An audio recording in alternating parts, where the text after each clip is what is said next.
Today is Monday, Yutes Iyar, Tavshin Dalet. We're in Sefer Mamarim. Teres Menachem Sefer Mamarim, Tavshin Yud Aleph, Tavshin Yud Beis.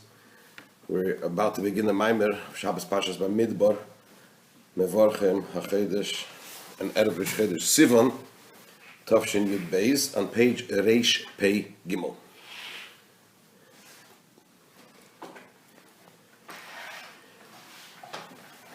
Chamisha Kinyanim Kana HaKadosh Baruch Hu Ba'olamai. This is a Mishnah in Pirkei Avos, in the Ethics of Our Fathers, chapter 6, which I guess was the perek for that Shabbos in Tavshin Yud Beis. The Shabbos before Rosh Chodesh, the Shabbos before Shavuos, so it makes sense, right? So Chamisha Kinyanim Kana HaKadosh Baruch Hu Ba'olamai, Hashem acquired 5 acquisitions in his world. Torah Kinyan Echad. One acquisition is Torah. Shamayim va'aretz Kinyan Echad. One acquisition is the heavens and the earth. Avraham Kinyan Echad. One acquisition is Avraham, Abraham, first of the forefathers. Yisrael Kinyan Echad, the Jewish people. One acquisition is the Jewish people. Beis HaMikdash Kinyan Echad. And one acquisition is the Beis HaMikdash, the Holy Temple. Hinei. Hapirish HaPoshet b'Maimer Hazal Zeh. Now the simple explanation in this Mishnah is sheyesh be'olam chamisha dvarim shechshuvim etzel HaKadosh Baruch Hu. That there are 5 important things, 5 things in the world that are important before Hashem, are important for Hashem. V'lachein nikroim b'shem kinyan, and that is the meaning of why they are referred to, why they are called with the name Kinyan, an acquisition. Shemeira al chshivas hadavar etzel ha'adam. This points to the importance of the thing, of the matter, by the person. Shenoisen avurei mamain. The person gives money for it. Shebaya yachal liklis chayin nafshay. Money with which he could have acquired the sustenance for his soul. And instead of that, he spends his money on something, which means that it's important to him. So the connotation of kinyan, acquisition, in this context is what? To indicate that it's something important. What about the order in which these 5 items or things are listed? He lists the 5 things according to the order of their chronological order. Now, although the world was created first and Torah was given a few thousand years later, after the creation of the world, and in the Mishnah, the first item to be listed is what? Is Torah. Makdim Torah, he lists Torah first, K'maimer Hazal, because as our sages say, Al Payim Shana Kodma Torah Leila, that the Torah really preceded the world by 2,000 years, which means that the Torah is at a higher level than the world. And then he lists Shamayim v'aretz, the heavens and the earth, which is the actual world itself. Avram, Yisrael, Beis HaMikdash, and then that follows with Abraham, the Jewish people, and the Holy Temple. Masim l'seder hazmanim, which fits in accordance to the chronological order. So this is basically a summary and an interpretation of what the Mishnah says in the simple sense. V'tzorech lahavin, says the Rebbe, we need to understand. The lechu'ura, it would seem, the Pirish HaPoshot, according to the simple explanation, Havalei l'meimar, it would have been more fitting to say, Chamisha Kinyanim yesh le'HaKadosh Baruch Hu. If the Mishnah uses this term kinyanim, acquisitions, to denote importance, it seems that it should have said that Hashem possesses 5 acquisitions in his world. That would indicate that they're important because you're using the term acquisition.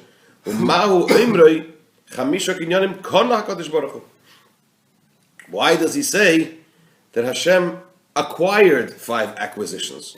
This expression indicates, it seems, that they are acquisitions, not in their own right, But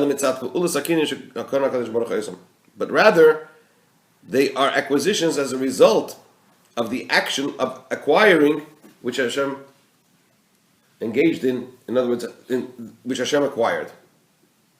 Is it after creation, after they were created? He created it, didn't acquire it. It's he acquired it. It was there. The language is unusual. Yeah. or correct, but the Rebbe takes it a little step further and he says, where does their importance emanate from? Are they important in their own right? And you're using the term acquisition to denote their importance? Or does their importance emanate from the fact that Hashem acquired them, but without that acquisition, they would not be important? It seems that these 5 things are important in their own right. And in other words, what you're saying is there are 5 things that are important to Hashem. That seems to be what the Mishnah wants to say. But from the way it is phrased, it seems that their importance emanates from the fact that Hashem acquired them. Harris points out another aspect, and that is... Second question. Mamar Chamisha Kinyanim. That Hashem created them. It's a little. So who did he acquire them from? Precisely.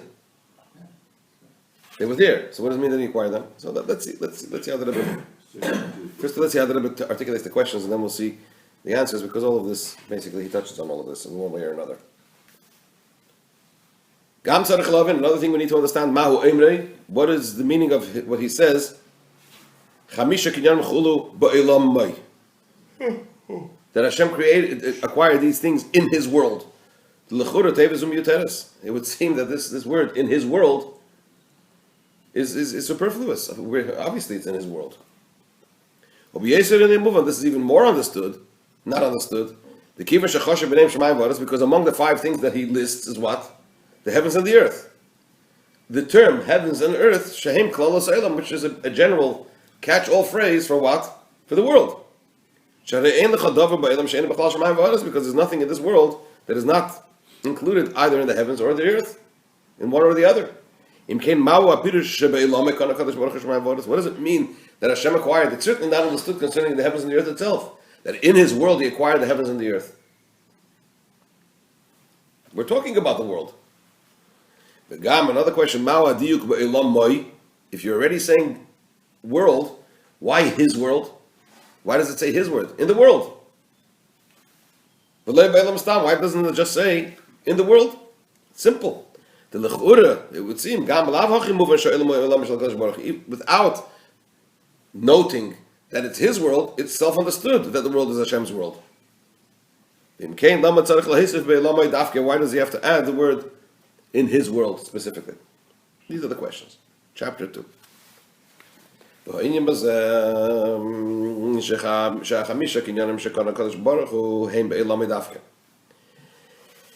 The matter is this, that the 5 acquisitions that Hashem acquired are specifically in His world.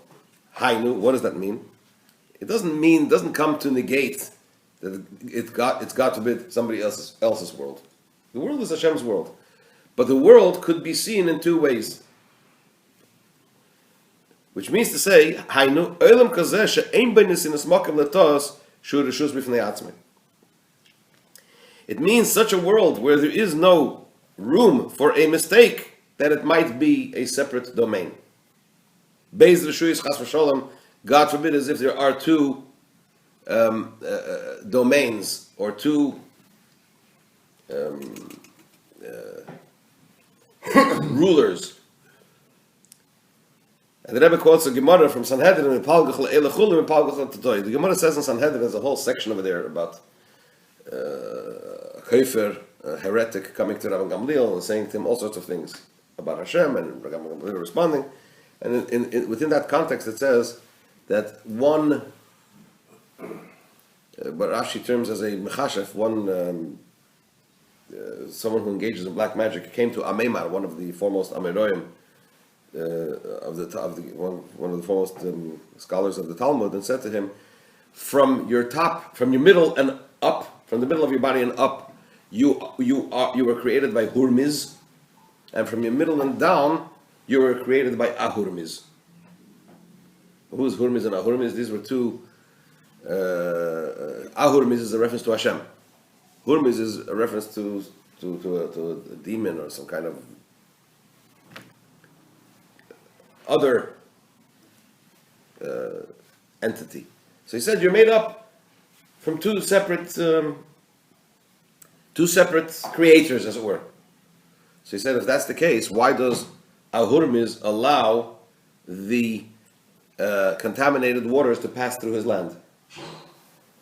Meaning to say, basically, what a person takes in his mouth is expelled through the orifices in the lower section of the body.